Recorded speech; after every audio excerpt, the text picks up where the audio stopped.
Greetings from Ukraine, everyone. Thank you for the opportunity to present my work at the International Scales and Conference. As a future doctor, I wish you good health and luck. The topic I have touched up in my work is very relevant and important at any age, in any country and at any time. It is about sleep, because sleep is a human psychological need, just like hunger or thirst. If you deprive a person from sleep, he will end up dead. In antiquity, people thought sleep was like death. Going to bed with closing your eyes, with your breath getting less frequent and your reaction to external stimuli reducing resembled death. For thousands of years, people have thought that the main function of sleep is rest.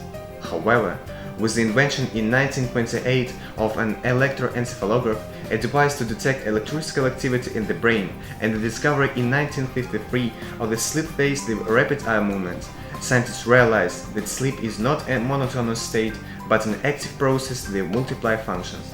For me, it is very important to recognize the problem at early age in order to prevent the onset of the disease in time.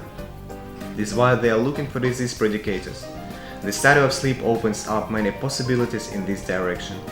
Many studies clearly link sleep deprivation to diabetes, high blood pressure, cardiovascular disease, ischemic disease, and etc.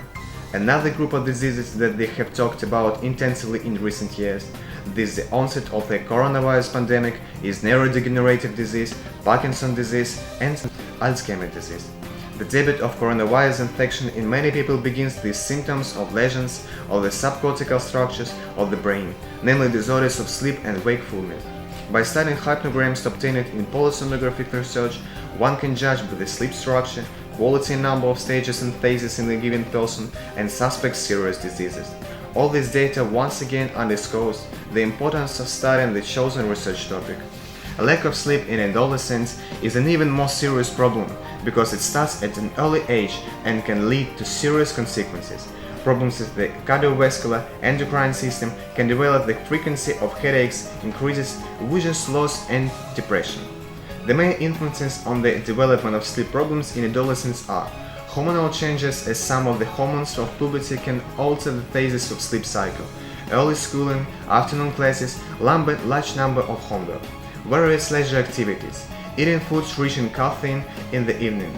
Among the adolescents who are people in grades 9 till 11th grade, the main causes of sleep deprivation were workload with the homework, late dinner, evening activities, it's late bedtime. Confirmation of these changes is displayed on the electroencephalograph data obtained during the examination. Even 15% of the surveyed type EEG2 was observed with B waves less common compared to the increased number of regular R rhythms.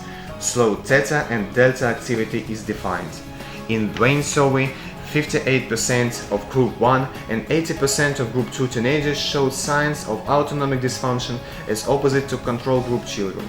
According to the KALYNOVYCH vegetative index, most children in the control group have been found to have a predominance of euthanasia in adolescents in Group 1 and 2.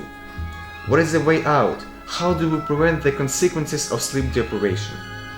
Our sleep depends on substances like serotonin, melatonin, and gamma-aminoaminous acid. These substances require tryptophan and are found in dairy products like nuts, bananas, and oats.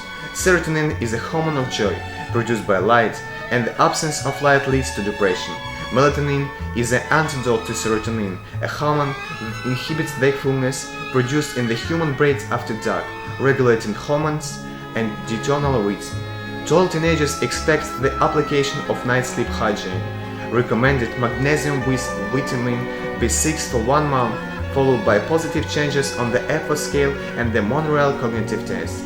In teenagers 1 and 2nd group show a reliable increase in the amplitude alpha rhythm. Thus, the normalization of EEG indicators the type of EEG, the normalization of recognition of the cognitive set, the indicators of the autonomic nervous system change.